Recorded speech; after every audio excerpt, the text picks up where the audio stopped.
Baik, minasan.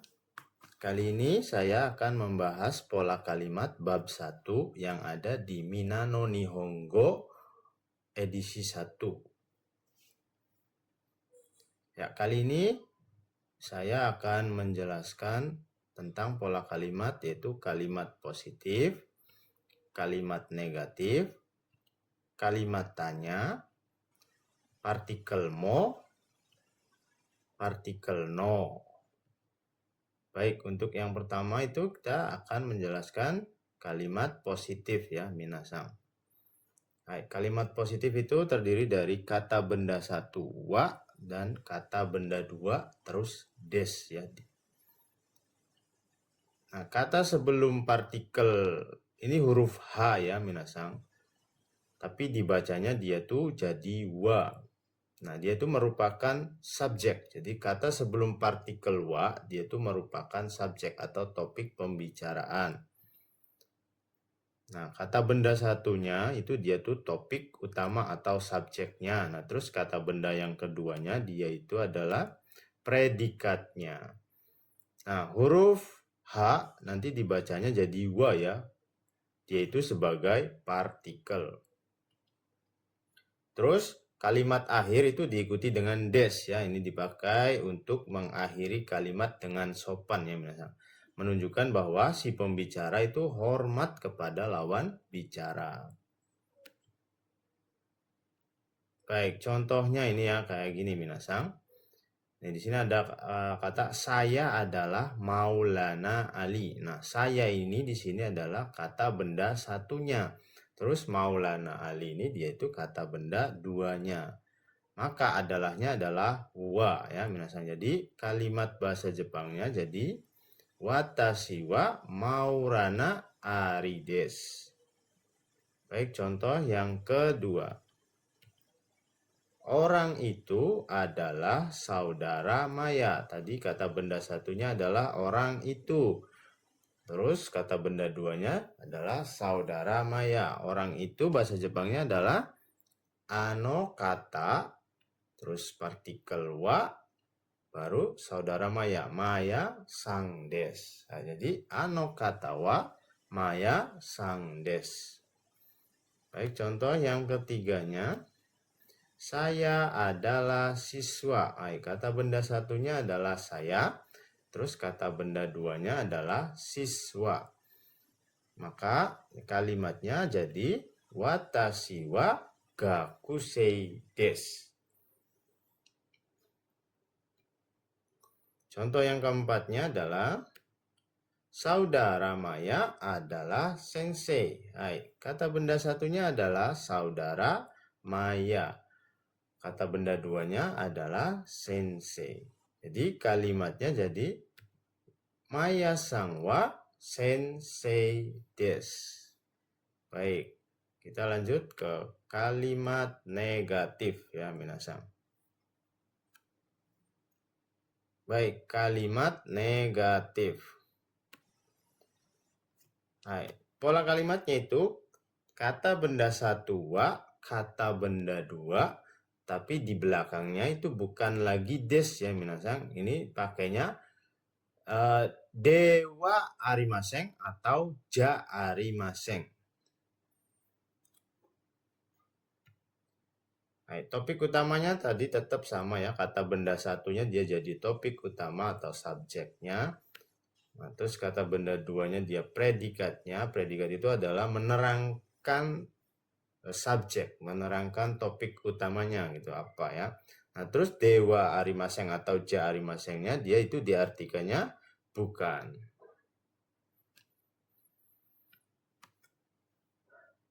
Hurufnya itu kan DH ya minasang, tapi dibacanya jadi dewa. Dewa arimaseng atau ja arimaseng, tapi dewa arimaseng dia itu lebih sopan daripada ja arimaseng. Artinya bukan atau tidak juga bisa ya minasan. Dia itu menunjukkan negatif, kalimat negatif, tidak atau bukan. Seperti itu. Baik, contoh kalimatnya seperti ini ya minasan. Nah, Santo Susang wa gakusei ja arimaseng. Nah, saudara Santosnya dia kata benda satunya, terus gakusei dia kata benda duanya, nah terus ditambahin dengan ja arimaseng, berarti menandakan kalimat ini adalah negatif ya. Artinya, saudara Santos, ja arimaseng, bukan, gakusei adalah siswa, jadi saudara Santos bukan siswa. Baik, contoh yang keduanya. Watashi wa isa dewa arimaseng. Nah, watasinya dia kata benda satu, isanya dia kata benda duanya, nah terus diikuti dengan dewa arimaseng. Maka artinya adalah saya bukan dokter. Nah, watashi saya, dewa arimasengnya bukan, isanya dokter. Jadi saya bukan dokter. Seperti itu ya minasan. Kira-kira paham tidak minasan? Kalau sudah paham, mari kita lanjut pola kalimat berikutnya. Nah, ini kalimat tanya. Kalimat tanya itu ada dua minasan. Ada dua jenis ya minasan. Kalimat tanya dengan jawaban ya atau tidak. Terus yang keduanya adalah kalimat tanya dengan kata tanya ya minasan. Kalimat tanya itu adalah terdiri dari kata-kata. Nah, sedangkan kata tanya dia ya cuma satu kata minasan. Itu beda ya, awas. Kalimat tanya dengan kata tanya. Kata tanya itu terdiri dari apa aja sih? Nih, contohnya apa? Itu kan nanya kan minasan. Nah, itu disebutnya dia tuh kata tanya. Terus siapa? Dare. Nah, dare dia kan satu kata tuh minasan. Nah, maka itu disebutnya kata tanya. Kalau kalimat tanyanya itu gabungan dari kata-kata, minasan. Kalimat namanya juga ya, gabungan dari kata-kata, maka jadi kalimat. Nah, terus tanya menandakan dia kalimat tanya itu apa sih minasan? Nah, belakangnya itu diikuti dengan ka ya, deska. Jadi susunannya kata benda satu wa, kata benda dua deska. Maka ini disebutnya dia tuh kalimat tanya ya. Nah, ini dia tuh kalimat tanya yang pertama ya minasan, dia itu tidak ada kata tanyanya di sini ya. Awas, di sini tidak ada kata tanyanya. Tapi dia menunjukkan kalimat tanya. Maka jika tidak ada kata tanyanya, jawabannya dia tuh harus ada ya atau tidaknya minasan.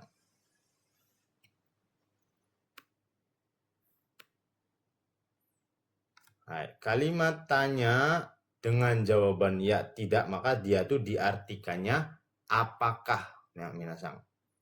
Contoh, jika jawabannya ya, maka diikuti dengan kalimat positif. Jika jawabannya tidak, maka diikuti dengan kalimat negatif. Contoh kalimatnya begini minasan. Mira-san wa Amerika jing desu ka? Ya kan? Mira-san wa Amerika jing desu ka? Nah, ini kalimat tanya ya minasan. Maka artinya adalah saudara Mira apakah orang Amerika? Nah, dia tuh harus membutuhkan jawaban iya atau tidak. Nah, kalau dijawabnya dia itu ya, maka jawabannya adalah hai. Amerika jing desu. Nah, terus diikuti dengan kalimat positif ya. Jika dia jawabnya ya, maka diikuti dengan kalimat positif. Maka artinya adalah ya, orang Amerika. Baik, contoh satu lagi ya minasan. Mira-san wa sensei desu ka? Artinya adalah saudara Mira apakah guru? Nah, iye. Nah, ini dia jawabnya tidak, maka diikutinya harus kalimat negatif ya minasan. Iye sensei ja arimaseng. Tidak, bukan guru. Seperti itu ya minasan. Kira-kira minasan paham tidak? Nah, kalau paham, coba kita yang kalimat tanya yang keduanya ya, minasan. Baik, kalimat tanya yang kedua dia itu diikuti dengan kata tanyanya ya minasan. Tapi tetap dia menandakan kalimat tanya itu di belakangnya harus ditambahin dengan ka. Nah, jadi susunnya seperti ini. Kata benda satu, terus kata tanya tadi ya, apa, siapa kan itu. Nani, dare, itsu, kapan itu adalah kata tanya minasan. Nah, tapi menunjukkan kalimat tanyanya harus tetap diikuti dengan ka, deska nantinya. Baik, kalimat tanya dengan kata tanya tadi ya, apa, siapa, dan lain-lain.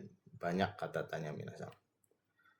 Artinya nanti itu disesuaikan dengan kata tanyanya ya minasan. Contoh kalau nani ya berarti apa gitu kan. Kalau dare berarti siapa, bukan artinya apakah lagi gitu kan.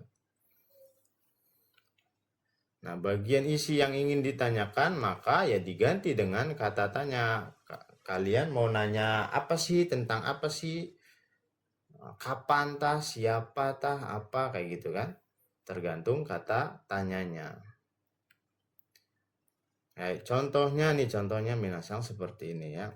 Ano kata wa donata deska atau dare deska. Nah, di sini ada kata tanya ya minasang. Kata tanyanya adalah donata atau dare.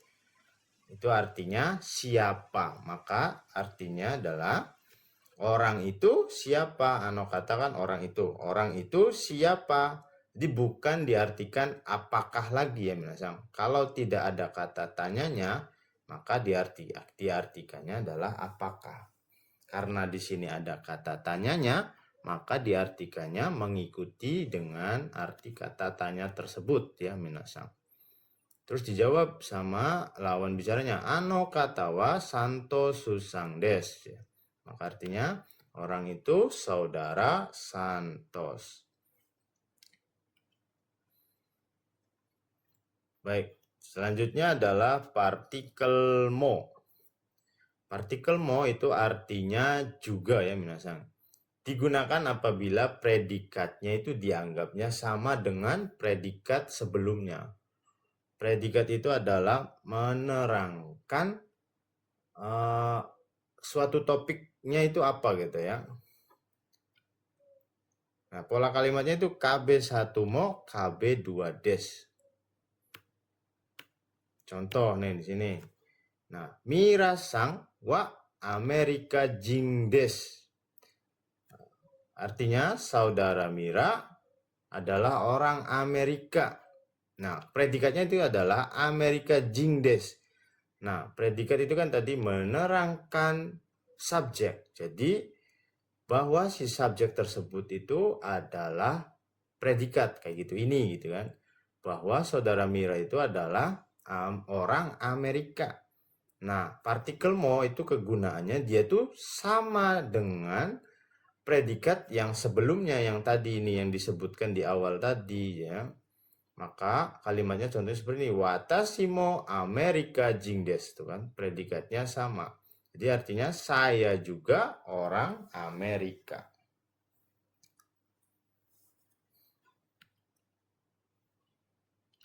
Nah, coba contoh yang kedua. Mira sangwa sensei des. Saudara Mira adalah guru.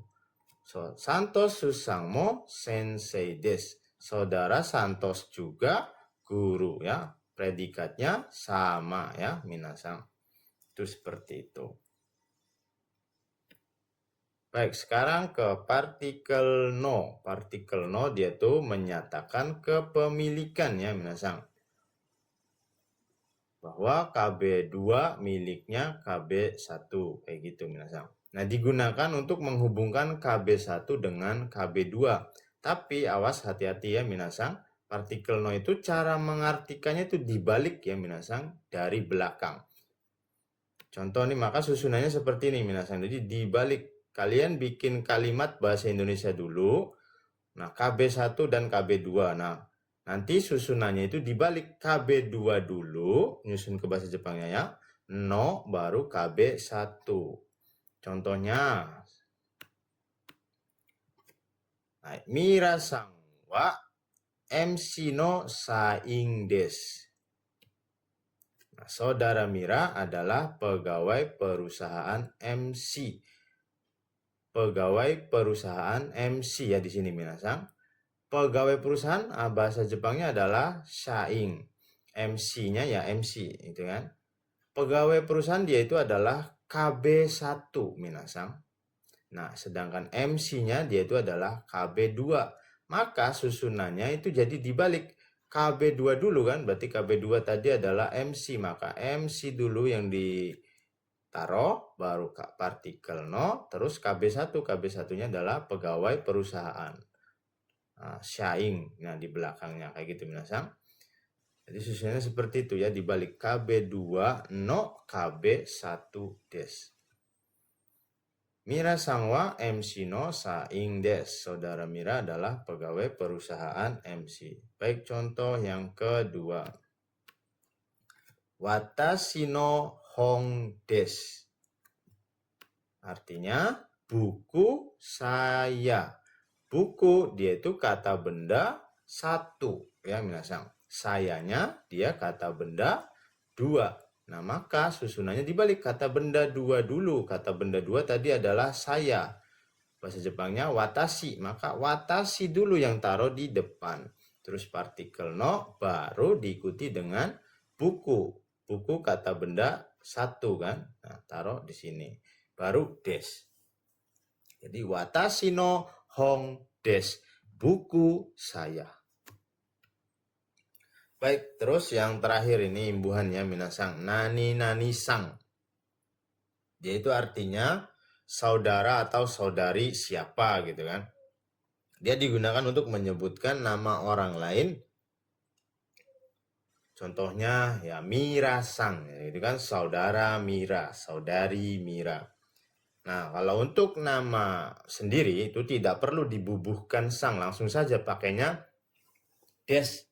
Contohnya Mira desu. Watashi wa Mira desu. Saya adalah Mira.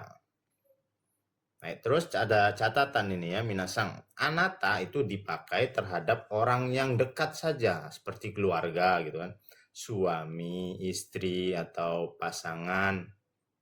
Itu dipakainya kayak gitu ya minasang. Anata itu tuh. Kalau untuk orang lain itu dianggapnya dia tuh tidak sopan.